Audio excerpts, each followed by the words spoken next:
les hommes sont les fautifs le désordre qui se passe dans les maisons, etc.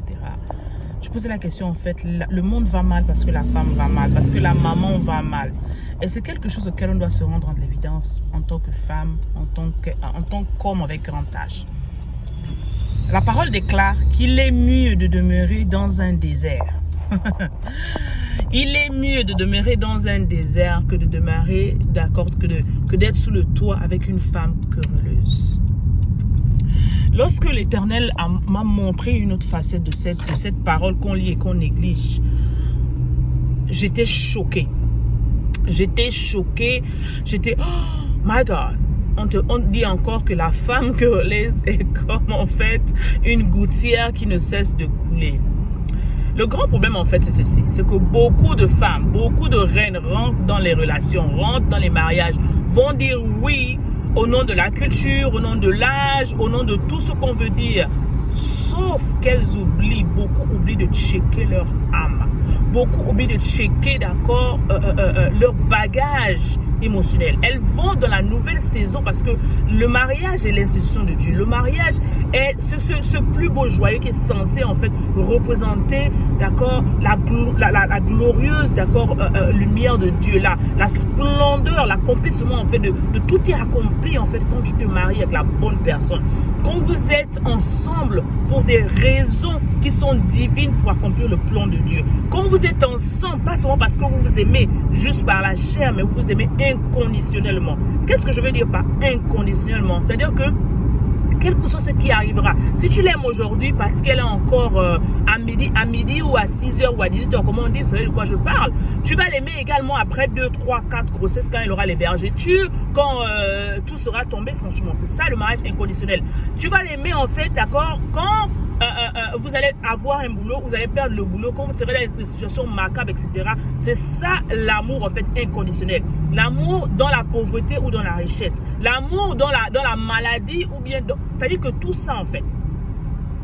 Les blessures que vous amenez de l'ancienne saison en fait, tu as reçu des déceptions, tu as reçu en fait quelqu'un qui t'a violenté, quelqu'un qui ne t'a jamais valorisé. Tu prends ces blessures, tu ne prends pas le temps de guérir. Et c'est ça le vrai problème. Parce qu'on se marie, deux personnes qui sont blessées se marient. C'est quoi le résultat? Elles produisent des enfants blessés.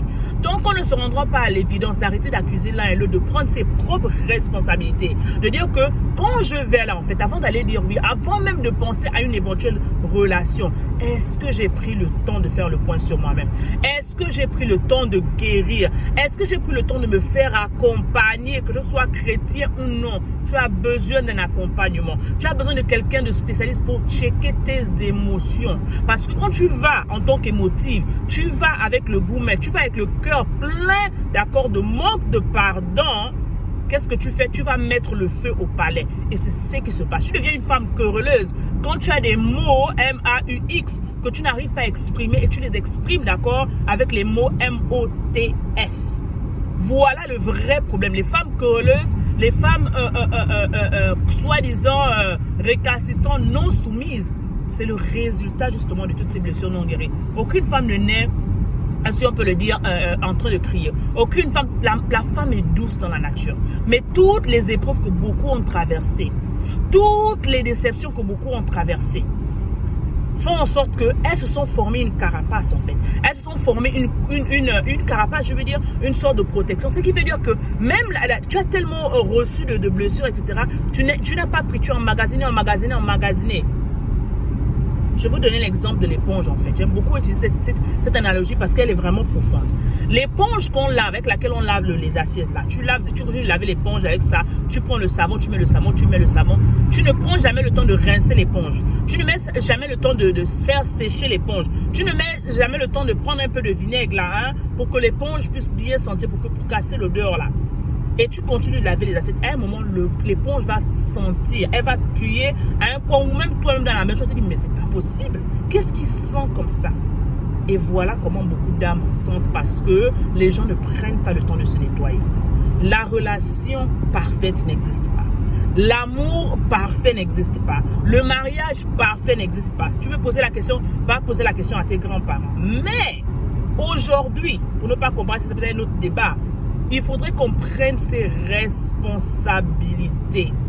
Comment es-tu rentré dans la relation? Est-ce que tu étais vraiment prête? Je ne parle pas de l'argent, je ne parle pas de l'âge, je ne parle pas des pressions de la société, de la culture, de la famille. Je demande, est-ce que tu penses que tu étais vraiment saine? Est-ce que émotionnellement, tu étais disposé à aimer une autre âme? Est-ce que émotionnellement, tu étais disposé en fait à laisser qu'un autre homme t'aime? Tu as eu tellement de déceptions que même pour te faire la cour, et beaucoup se disent en fait que c'est ça, c'est normal de faire cela. Je ne dis pas d'être facile. Tu fais souffrir, galérer la personne qui ne semble peut-être pas être cette personne que tu veux parce que non, toi, on t'a l'ancien en fait, l'ancien gars que tu avais ou le fiancé, il t'a fait tellement galérer. Mais ce n'est pas à lui de payer le prix pour l'autre en fait. C'est à toi de guérir, de prendre tes responsabilités et de reconnaître, d'accord, que cette personne-là est différente. Quand tu es bien dans toi, quand tu es guéri, quand tu te sens bien dans ta peau, quand tu as pris le temps, d'accord, de travailler sur toi-même, il y a des choses que tu vas reconnaître facilement. Je répète encore, lorsque tu es bien dans ta peau, lorsque tu as pris le temps de guérir, lorsque tu as pris le temps de travailler sur toi-même, il y a des signes que tu reconnaîtras. Tu seras en communion parfaite avec le Saint-Esprit. Tu pourras demander au Seigneur, Seigneur, est-ce que c'est vraiment la bonne personne? Et il va te répondre. Seigneur, montre-moi les signes de cette personne-là. Tu pourras répondre. Mais quand tu es blessé, quand tu es encore mal, tu vas des fois dans une relation dans le but de te venger. Tu vas des fois dans une relation dans le but, en fait, d'accord, de montrer à l'autre que oui, tu es encore capable d'aimer ou d'être aimé. Ce qui sont les mauvaises raisons pour se mettre ensemble. Beaucoup de femmes souffrent. Le monde souffre parce que beaucoup de femmes souffrent. Mais la raison pour laquelle certaines femmes souffrent, la plupart des femmes souffrent aujourd'hui, et c'est mon ministère de la restauration dans Eve Academy, je prends le temps de te guérir, dans le mastermind 12 clés, comment avoir les 12 clés restaurées pour mieux servir mon peuple. Je prends le temps de te montrer les processus de restauration en fait. Inscris-toi, payez le prix pour cela. Et ce livre que j'ai écrit, je ne savais pas qu'aujourd'hui, j'en aurais besoin plus que jamais. Prends ce livre, Les bénédictions du pardon, comment pardonner l'impossible. On vous donne les clés magnifiques. Tu ne peux pas aller dire oui et tu n'as jamais pardonné à la personne qui était là avant, qui t'a fait du mal. Tu ne peux pas aller dire oui et avoir les idées de vengeance et espérer avoir un bon mariage, une bonne relation. La relation dépendra, d'accord, l'équilibre, etc., l'amour, le vrai amour, le plaisir, comment dire à 100%, dépendra vraiment, d'accord, du matériel, des ingrédients avec lesquels tu vas façonner en fait cette relation. Et la première chose qu'on oublie, c'est que l'individu seul doit d'abord être équilibré, heureux, d'accord, guéri, en harmonie avec lui-même, pour faire en sorte que lorsque tu te mets avec une autre personne, vous fassiez deux et que vous expliquez que vous soyez en harmonie, en paix. C'est ça en fait. Donc, on se retrouve dans les masterminds. Prends des coachings, parle avec des personnes qui sont qualifiées spirituellement, qui sont passées par là, qui peuvent te parler de cela en fait. Et prends le livre Les bénédictions du pardon, comment pardonner l'impossible avec amour. Ta coach.